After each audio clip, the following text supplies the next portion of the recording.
سعد رضی اللہ عنہ بن ابی وقاص نے بڑی ہی بلند آواز سے کہا، اب میں تم سے پوچھتا ہوں، کون ہے وہ آدمی جو کچھ آدمی اپنے ساتھ لے کر دریا میں اتر جائے اور اگر وہ دریا پار کر لے تو اس دشمن کو روکے رکھے جو سامنے والے کنارے پر موجود ہے؟ تقریباً تمام مورخوں نے لکھا ہے کہ عاصم بن عمرو نے ہاتھ اوپر کیا اور گھوڑے کو ایڑ لگا کر لشکر کے سامنے آ گیا۔ میں گھوڑے پر سوار سب سے پہلے دریا میں اتروں گا، عاصم نے اعلان کیا۔ اس کے اعلان کے ساتھ ہی 6 گھڑ سوار لشکر میں سے نکل کر اس کے سامنے جا رکے۔ سب نے بیک زبان کہا کہ عاصم بن عمرو کے ساتھ ہم دریا میں اتریں گے۔ دریا کی طرف جو دروازے تھے وہ کھول دیے گئے۔ سعد رضی اللہ عنہ کے اشارے پر عاصم بن عمرو ان 600 سواروں کو شہر سے باہر دریا کے کنارے لے گیا۔ تاریخوں میں ایک واقعہ یہ بھی ملتا ہے کہ دریا کے کنارے کھڑے ہو کر عاصم نے ان 600 سواروں سے خطاب کیا، میرے رفیقو، اس نے کہا، دریا کی حالت دیکھ لو، ایسا نہ ہو کہ دریا کے وسط میں جا کر پچھتانے لگو کہ ہم نے یہ کیا کیا کہ اپنے آپ کو موت کے منہ میں ڈال دیا ہے۔ میں تمہیں یقینی موت کے خطرے میں جانے کا حکم نہیں دیتا، تم میں سے جو میرے ساتھ دریا میں کودنا چاہتے ہیں وہ آگے آ جائیں، اور جو آگے نہیں آئے گا اس پر کوئی گلہ نہیں۔ ان 600 سواروں میں سے صرف 60 مجاہد آگے آئے، اور جو آگے نہیں آئے تھے عاصم ان کے سامنے چلے گئے۔ کیا تم اس تھوڑے سے پانی سے ڈر گئے ہو؟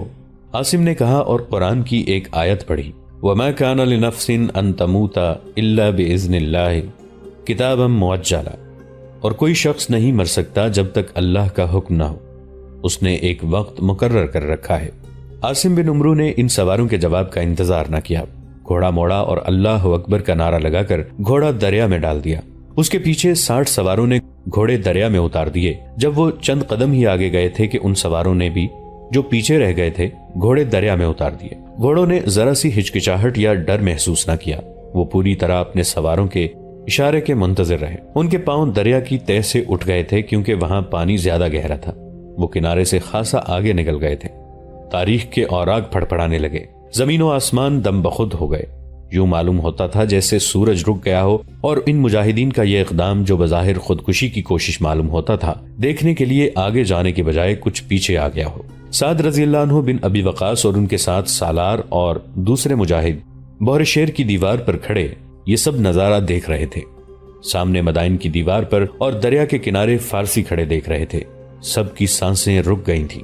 وہ دیکھو، سامنے والے کنارے سے کسی فارسی کی بڑی بلند آواز آئی، وہ دیکھو، عربی پاگل ہو گئے ہیں۔ وہ پاگل پن ہی تو تھا، اجتماعی پاگل پن۔ 600 گھڑ سوار تند و تیز اور بپھرے ہوئے دریا میں جا رہے تھے۔ یہ بھی پیش نظر رہے کہ شمال میں آذربائیجان تھا جو برفانی ملک تھا۔ اس ملک میں برف پگھل کر دجلہ کو شوریدہ سر اور کف آگیں رکھتی تھی۔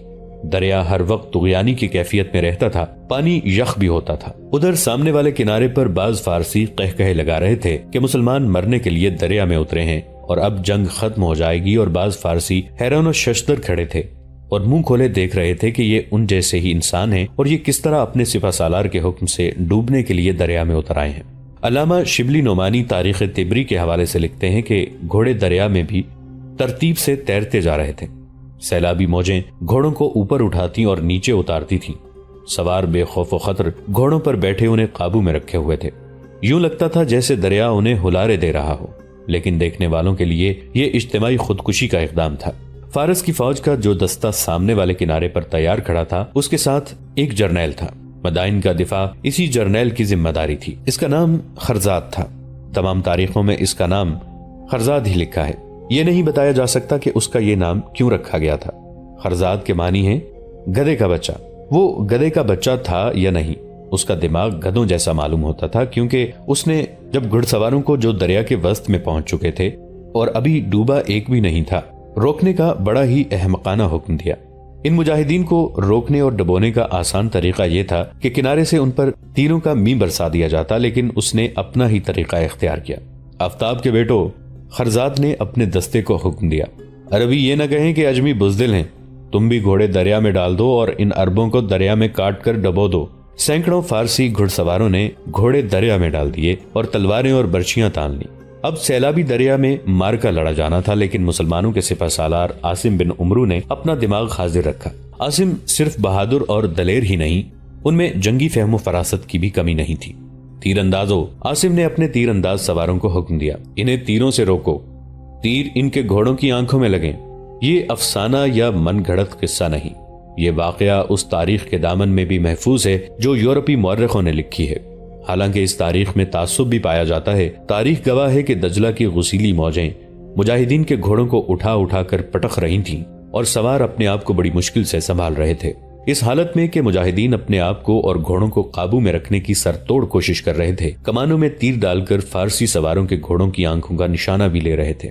کئی ایک تیر فارسیوں کے گھوڑوں کی آنکھوں میں اتر گئے اور باقی خطا گئے یا فارسی سواروں کے جسموں میں اتر گئے۔ فاصلہ زیادہ نہیں تھا، اس لیے تیر اندازوں کے تیر گھوڑوں کو لگتے یا سواروں کے جسموں میں دور تک اتر جاتے تھے۔ فارسیوں کے گھوڑے تیرنا بھول گئے، انہوں نے اپنے آپ کو دریا کے حوالے کر دیا۔ سوار تیر کھا کھا کر دریا برد ہونے لگے۔ خرزاد کا دفاعی اقدام بری طرح تباہ ہوا۔ مجاہدین کے گھوڑے دجلہ کو چیرتے، موجوں کے قہر و عتاب کو رونتے آگے ہی آگے بڑھتے گئے۔ کنارہ ابھی دور تھا۔ کہا جاتا ہے کہ فارسی جرنیل خرزاد کا یہ اقدام احمقانہ تھا کہ اس نے کنارے سے ہی مجاہدین پر تیر برسانے کی بجائے اپنے سواروں کو دریا میں اتار دیا۔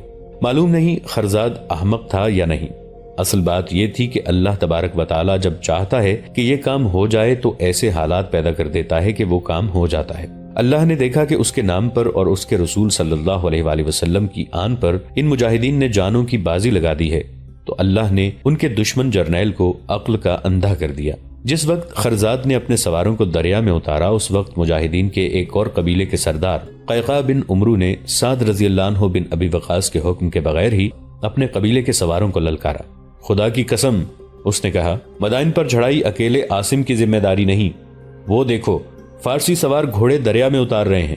قیقاع نے اپنے گھوڑے کو ایڑ لگائی اور گھوڑا دریا میں ڈال دیا۔ اس کے پیچھے 600 گھڑ سوار دریا میں اتر گئے۔ اللہ اکبر کے نعروں میں دریا کا شور دب گیا۔ ان کے پیچھے لشکر کے تمام گھڑ سواروں نے گھوڑے دریا میں اتار دیے۔ سعد رضی اللہ عنہ بن ابی وقاص نے پیادہ مجاہدین کو اپنے ساتھ رکھا۔ بعض پیادے بھی جوش میں آ کر دریا میں کودنے کو تیار ہو گئے تھے، لیکن سعد رضی اللہ عنہ نے انہیں روک دیا۔ دریا میں ہزاروں گھوڑے تیرتے جا رہے تھے۔ محمد حسنین ہیکل نے مختلف مورخوں کے حوالے سے لکھا ہے کہ دریا کا پانی گھوڑوں اور انسانوں کے سروں میں چھپ گیا تھا۔ فارس کی فوج جو دوسرے کنارے پر مقابلے کے لیے تیار کھڑی تھی، صرف یہی دیکھ کر بددل ہو گئی تھی کہ اس کا جو سوار دستہ دریا میں اترا تھا وہ مسلمانوں کے تیروں سے ڈوب مرا ہے۔ اب دیکھا کہ مسلمانوں کا سارا لشکر دریا کو چیرتا آ رہا ہے تو فوج میں شور اٹھا، دیواں آمدند، دیواں آمدند، یعنی دیو آ گئے۔ یہ آوازیں بھی سنائی دیں، ہم جنات سے نہیں لڑ سکتے، بھاگو لوگو بھاگو، جنات کا مقابلہ کیسے کرو گے؟ عاصم بن عمرو کنارے پر جا پہنچے۔ وہاں انہیں روکنے والا کوئی نہ تھا۔ اپنے جرنیل خرزاد سمیت فارس کی فوج بھاگ گئی تھی۔ کچھ لوگ وہاں کھڑے تھے۔ عاصم نے ان سے پوچھا کہ وہ کیوں نہیں بھاگے۔ انہوں نے بتایا کہ وہ ان کشتیوں کے ملا اور ماہی گیر ہیں۔ عاصم نے انہیں حکم دیا کہ وہ کشتیاں بہر شیر والے کنارے پر لے جائیں اور مجاہدین کے لشکر کو لے آئیں۔ پیادہ مجاہدین نے سعد رضی اللہ عنہ بن ابی وقاص کے ساتھ کشتیوں میں دریا پار کیا۔ منجنیقیں اور دیگر سامان بھی کشتیوں میں لے جایا گیا۔ اب مدائن کو محاصرے میں لینا تھا، لیکن شہر کے لوگوں اور سعد رضی اللہ عنہ بن ابی وقاص کے جاسوسوں نے بتایا کہ مدائن خالی پڑا ہے۔ شہنشاہ یزدگرد اپنے خاندان کو ساتھ لے کر چلا گیا ہے اور فوج کا ایک سپاہی بھی شہر میں موجود نہیں۔ سعد رضی اللہ عنہ بن ابی وقاص شہر میں داخل ہوئے تو اتنے خوبصورت اور اتنے امیر شہر پر ہو کا عالم طاری تھا۔ حضرت سعد رضی اللہ عنہ بن ابی وقاص رک گئے اور ہر سو دیکھا۔ پھر انہوں نے بلند آواز سے قرآن کی یہ آیت پڑھی۔ آیت کا مفہوم کچھ یوں ہے، وہ بہت سے باغ، چشمے، کھیت، پاکیزہ مقام اور نعمتیں چھوڑ گئے جن میں وہ عیش و عشرت کی زندگی بسر کرتے تھے، اور اس طرح ہم نے ایک دوسری قوم کو ان کا وارث بنایا، بس نہ ان پر آسمان رویا نہ زمین اور نہ انہیں ڈھیل دی۔ دریا تیر کر پار کرنے میں صرف ایک مجاہد ڈوب کر شہید ہوا۔ تاریخوں میں صرف یہی لکھا ہے کہ وہ قبیلہ طوائے کا مجاہد تھا، نام کسی نے بھی نہیں لکھا۔ عمرو بن العلا کی روایت ہے کہ اسے تیر لگا تھا جو فارسیوں نے چلائے تھے۔ اس سے ظاہر ہوتا ہے کہ فارسیوں نے تھوڑی سی تیر اندازی بھی کی تھی۔ یزدگرد اور اس کا خاندان کہاں گیا؟ تاریخ اسلام کی معجزہ نما داستان کو آگے بڑھانے سے پہلے ہم ذرا پیچھے اس مقام پر واپس جانا چاہتے ہیں جہاں اس داستان کے ایک ہیرو عاصم بن عمرو نے گھوڑا دریا میں ڈالا تھا۔ جیسا کہ ہم سنا چکے ہیں کہ عاصم کے ساتھ ساتھ 60 رضاکار تھے جنہوں نے دجلہ پار کرنے کے لیے گھوڑے دریا میں ڈال دیے تھے۔ ان کے پیچھے باقی 540 جانباز سواروں نے بھی گھوڑے دریا میں اتار دیے تھے۔ اس وقت مدائن کی دیوار پر بہت سے فارسی کھڑے قہقہے لگا رہے تھے۔ انہیں توقع تھی کہ مسلمان اتنے زیادہ جوش میں آئے ہوئے دریا میں ڈوب جائیں گے یا دریا کا اتنا تند و تیز بہاؤ انہیں اپنے ساتھ ہی لے جائے گا۔ فارسیوں کی یہ توقع بے بنیاد نہیں تھی۔ مسلمان ایک معجزہ کر دکھانے کی کوشش کر رہے تھے جو بظاہر ناممکن نظر آ رہا تھا۔ دیوار پر کھڑے فارسیوں کے اس ہجوم سے الگ تھلگ ایک آدمی کھڑا تھا جس نے اپنے سر پر اس طرح ایک کپڑا ڈال رکھا تھا کہ اس کا چہرہ بھی نظر نہیں آتا تھا۔ وہ دوسروں کی طرح ہنس نہیں رہا تھا، اس کے ہونٹوں پر ہلکا سا بھی تبسم نہیں تھا، بلکہ چہرے پر سنجیدگی تھی اور سنجیدگی میں اداسی اور مایوسی کی جھلک نمایاں تھی۔ ایک عورت جس کے چہرے پر نقاب تھا تیز تیز چلتی اس کے قریب آ رکی۔ یہاں کھڑے کیا کر رہے ہو یزدی؟ عورت نے اس سے پوچھا۔ تم حوصلہ کیوں ہار بیٹھے ہو؟ تم چلی کیوں نہیں جاتی ماں؟ اس نے کہا، سب جا چکے ہیں، تم بھی جہاں سے چلی جاؤ۔ تمہیں اکیلا چھوڑ کے کیسے جاؤں بیٹا؟ اس نے عورت کی طرف دیکھا اور بولا کچھ بھی نہیں۔ وہ یزدگرد تھا، شہنشاہ فارس، اور یہ عورت اس کی ماں نورین تھی۔ یزدگرد شاہی لباس میں ملبوس نہیں تھا، لباس سے وہ بالکل ہی عام سا شہری لگ رہا تھا۔ اس نے چہرہ چھپا رکھا تھا۔ تمام مستند مورخوں نے لکھا ہے کہ بہرشیر سے فارس کی فوج بھاگ کر مدائن چلی گئی تو یزدگرد کے ہاتھ سے امید کا دامن چھوٹ گیا۔ اس پر اتنی زیادہ مایوسی طاری ہو گئی کہ وہ نوجوانی میں بوڑھا نظر آنے لگا تھا۔ اس نے بہرشیر پر مسلمانوں کا قبضہ ہوتے ہی تمام تر شاہی خاندان کو مدائن سے نکال کر مدائن سے کچھ دور ایک مقام خلوان بھیج دیا اور خود محل میں ہی رکا رہا۔ اس کی خاطر اس کی ماں بھی وہیں رک گئی۔ اور تم اتنے مایوس کیوں ہوئے جا رہے ہو یزدی؟ نورین نے بڑے پیار اور حوصلہ مندی سے یزدگرد سے کہا۔ مسلمان ڈوبنے کے لیے دریا میں اترے ہیں، کیا یہ ممکن ہو سکتا ہے کہ ان کے گھوڑے اس طغیانی میں سے نکل آئیں گے؟ ان کے سوار انہیں طغیانی میں سے نکال لائیں گے۔ یزدگرد نے کہا، جذبہ سواروں میں ہوتا ہے، گھوڑوں میں نہیں۔ بات سواروں کی کرو، کہاں ہیں ہمارے سوار؟ وہ پیچھے کو بھاگنا چاہتے تھے، اس لیے ان کے گھوڑے پیچھے کو بھاگ آئے۔ کیا ہمارے جرنیل دھوکہ باز نہیں؟ نورین نے دانت پیس کر کہا۔ بزدل، کمینے، عیاش اور بھاگنے میں سب سے آگے۔ خرزاد کو میں دوسروں سے بہتر سمجھتی تھی، وہ رستم کا بھائی ہے، اور میں خرزاد پر صرف اسی لیے بھروسہ نہیں کرتا تھا کہ یہ رستم کا بھائی ہے۔ یزدگرد نے کہا، کیا تمہیں یاد نہیں ماں، رستم کو میں نے کس طرح دھکیل دھکیل کر قادسیہ بھیجا تھا؟ اس نے مہینوں کے حساب سے وقت ضائع کیا اور اس وقت سے اربوں نے فائدہ اٹھایا۔ یزدگرد چونک کر خاموش ہو گیا، اس کی نظریں دریا پر لگی ہوئی تھیں۔ مسلمانوں کے گھوڑے دریا کے وسط تک آ گئے تھے۔ یزدگرد نے گھبرائی ہوئی سی آواز میں کہا، وہ دیکھو ماں، تم کہتی ہو وہ ڈوبنے کے لیے دریا میں اترے ہیں، کیا تم نہیں دیکھ رہی کہ وہ اتنے قہر اور غضب سے اٹھنے والی طوفانی موجیں اربوں کے گھوڑوں تلے دب گئی ہیں؟ وہ دریا پار کر لیں گے، انہیں ڈوبنا ہوتا تو اب تک ڈوب چکے ہوتے۔ خرزاد نے مجھے یقین دلایا ہے کہ وہ مسلمانوں کو دریا میں ہی تباہ کر دے گا، نورین نے کہا۔ کہتا ہے کہ وہ بہرشیر کی شکست کو فتح میں بدل دے گا۔ یزدگرد تنزیہ سی ہنسی ہنس پڑا۔ جس وقت یزدگرد اپنی ماں کے ساتھ مدائن کی دیوار پر کھڑا مسلمانوں کے گھوڑوں کو دریا پار کرتا دیکھ رہا تھا، سعد رضی اللہ عنہ بن ابی وقاص، ایک مشہور و معروف صحابی، سلمان رضی اللہ عنہ فارسی کے ساتھ دریا کے بہرشیر والے کنارے پر کھڑے تھے۔ حسبنا اللہ و نعم الوکیل، سعد رضی اللہ عنہ بن ابی وقاص نے کہا، خدا کی قسم، اللہ اپنے نیک بندوں کو جو اس کی راہ میں جانیں قربان کرنے نکلے ہیں فتح و نصرت عطا کرے گا۔ مجھے یقین ہے اور یہ میرا عقیدہ ہے کہ اللہ اپنے دین کو غالب کرے گا اور دشمن کو لازمی طور پر شکست دے گا، بشرطے کہ مجاہدین کے لشکر میں ایسا کوئی گناہ یا ایسی کوئی زیادتی نہ ہوئی ہو جو نیکیوں پر غالب آ جائے۔ خدا کی قسم ابن ابی وقاص، سلمان رضی اللہ عنہ فارسی نے کہا، جس طرح ان کے لیے اللہ کی زمین کی دشواریاں ہموار کر دی ہیں، اسی طرح اللہ ان کے لیے اس دریا کو بھی پامال کر دے گا۔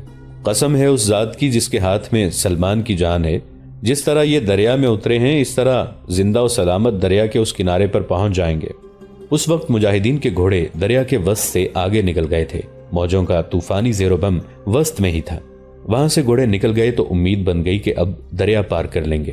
سلمان رضی اللہ عنہ فارسی کے متعلق کچھ بتانا ضروری معلوم ہوتا ہے، جیسا کہ نام سے ظاہر ہے کہ سلمان رضی اللہ عنہ فارس یعنی ایران کے رہنے والے تھے۔ اسلام قبول کیا تو مدینہ رسول اکرم صلی اللہ علیہ وآلہ وسلم کے پاس جا پہنچے اور آن حضور صلی اللہ علیہ وآلہ وسلم کی رفاقت میں ہی زیادہ وقت گزارا۔ اہل قریش نے مکہ اور ارد گرد کے دیگر قبائل سے مل کر جب مدینہ پر حملہ کیا، اس وقت سلمان فارسی رضی اللہ عنہ مدینہ میں ہی تھے۔ حملہ آوروں کی آمد کا قبل از وقت پتہ چل گیا۔ اس وقت مسلمانوں کے پاس نفری کے لحاظ سے جنگی طاقت خاصی کم تھی، حملہ آوروں کی تعداد بہت زیادہ تھی۔ اس خطرناک صورتحال میں سلمان رضی اللہ عنہ فارسی کام آئے۔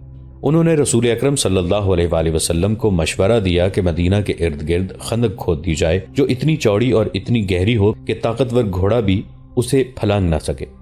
دوستو، آج کے لیے اتنا ہی۔ اسی کہانی کی اگلی قسط کے ساتھ بہت جلد حاضر ہوں گے۔ نیچے کامنٹ سیکشن میں اپنی رائے کا اظہار ضرور کیجیے گا۔ ہمارے اس چینل کو سبسکرائب کر کے نیچے موجود بیل آئیکن کو بھی ضرور کلک کیجیے گا۔ اگلی ملاقات تک کے لیے ہمارا اور آپ کا اللہ نگہبان۔